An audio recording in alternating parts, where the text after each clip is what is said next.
નમસ્તે મિત્રો, આપનું સ્વાગત છે આપણી ચેનલ વિભક્તિ પર।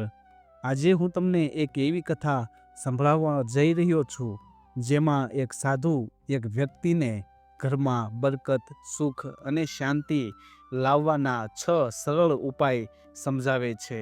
સાધુએ જણાવેલા આ 6 ઉપાયો જો જીવનમાં અપનાવી લેવામાં આવે તો ઘરમાં સુખ, શાંતિ અને ધંધામાં કાયમ બરકત રહે છે। તો ચાલો શરૂ કરીએ। ઘણા વર્ષો પહેલા એક નાનકડા ગામમાં શ્યામજી નામનો એક વેપારી રહેતો હતો। શ્યામજીનું જીવન સામાન્ય હતું, પણ તેના ઘરમાં હંમેશા કોઈને કોઈ વાતે અશાંતિ રહેતી હતી। ધંધામાં બરકત નહોતી અને શ્યામજીનું મન અશાંત રહેતું। એક દિવસ ગામની બહાર નદી કાંઠે એક વૃદ્ધ સાધુ ધ્યાનમાં બેઠેલા જોવા મળ્યા।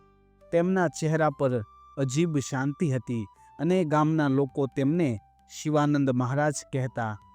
શ્યામજીએ હાથ જોડીને સાધુ પાસે જઈને વિનંતી કરી, મહારાજ, મારા ઘરમાં સુખ શાંતિ નથી, ધંધામાં બરકત નથી, મને કોઈ એવો ઉપાય જણાવો જેથી મારું ઘર ખુશીઓથી ભરાઈ જાય।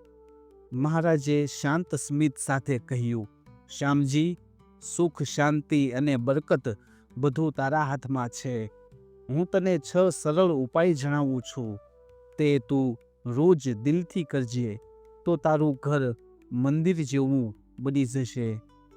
શ્યામજી, પહેલો ઉપાય છે, તારું ઘર હંમેશા સ્વચ્છ રાખજે।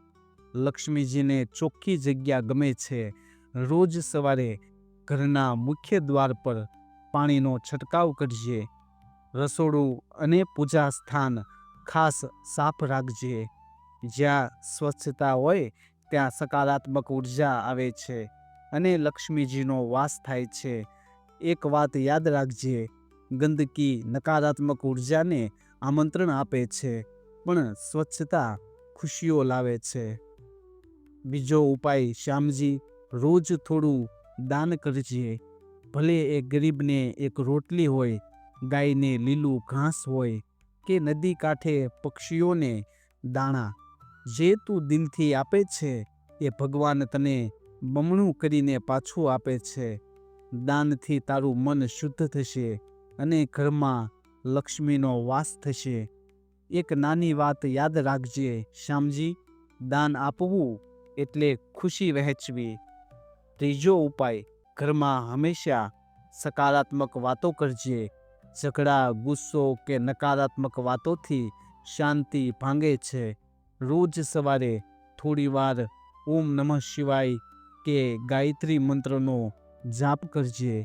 આનાથી તારું મન શાંત રહેશે અને ઘરનું વાતાવરણ પણ શાંત થશે। શ્યામજી, યાદ રાખજે, તારી વાણીમાં જ શાંતિ અને સુખની શક્તિ છે। ચોથો ઉપાય, શ્યામજી, ઘરના વડીલોનો આદર કરજે। રોજ સવારે તેમના આશીર્વાદ લેજે। તેમની સાથે થોડો સમય વિતાવજે। વડીલોના આશીર્વાદમાં એવી શક્તિ છે જે તારા ઘરમાં સુખ શાંતિનો પ્રકાશ ફેલાવે છે। જ્યારે તું તેમની ખુશીનું ધ્યાન રાખે છે ત્યારે ભગવાન પણ તારી ખુશીનું ધ્યાન રાખે છે। પાંચમો ઉપાય, ઘરમાં તુલસીનો છોડ રાખજે અને રોજ તેને પાણી આપી નાનો દીવો પ્રગટાવજે। તુલસી માતા ઘરમાં સકારાત્મક ઉર્જા લાવે છે અને નકારાત્મક શક્તિઓને દૂર કરે છે। તેથી તેની પૂજા કરવાથી ઘરમાં બરકત વધે છે અને વાતાવરણ શુદ્ધ રહે છે। શ્યામજી, આ નાનું કામ તારા ઘરને મંદિર જેવું પવિત્ર બનાવશે। અને છેલ્લો ઉપાય, શ્યામજી, અન્નનો આદર કરજે।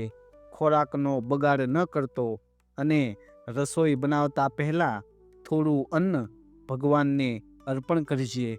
અન્ન એ લક્ષ્મીનું સ્વરૂપ છે। જ્યારે તું અન્નનું સન્માન કરે છે ત્યારે લક્ષ્મીજી તારા ઘરમાં હંમેશા વાસ કરે છે। આ નાની આદત તારા ઘરમાં સમૃદ્ધિ લાવશે।